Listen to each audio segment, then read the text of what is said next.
যারা নতুন কেক তৈরি করতে শিখছেন তাদের ক্রিম নিয়ে অনেক সময় প্রবলেম হয়ে যায়।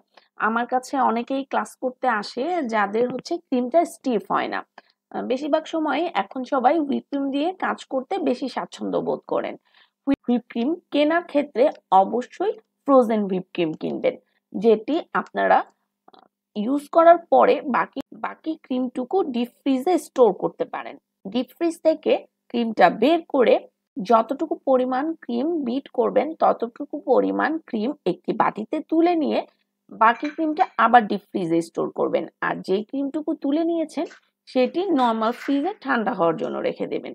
বরফ হুইপ ক্রিম কিন্তু কখনোই বিট করবেন না, তাহলে খুব তাড়াতাড়ি স্টিফ হয়ে ও আবার পানি ছেড়ে দেবে।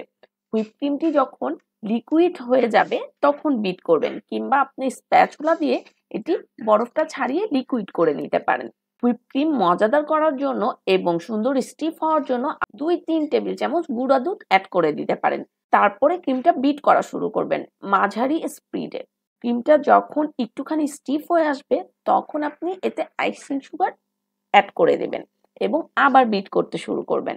যদি কোনো এসেন্স ইউজ করেন তখন এসেন্সও ইউজ করে নিতে পারবেন। দেন যখন ক্রিমটা সম্পূর্ণভাবে স্টিফ হয়ে যাবে সেটা কিভাবে বুঝবেন? যখন বিটারের সাথে ক্রিমটা এভাবে উঠে আসবে এবং সুচালো একটি অংশ বের হবে তখন মনে করবেন ক্রিম একদম পারফেক্ট হয়ে গেছে। হুইপ ক্রিম কিন্তু বেশি বিট করলে সেটা কিন্তু আবার ড্রাই হয়ে যাবে, তখন আপনি ডিজাইনটাও ভালোভাবে করতে পারবেন না, কেকও ভালোভাবে কোট করতে পারবেন না।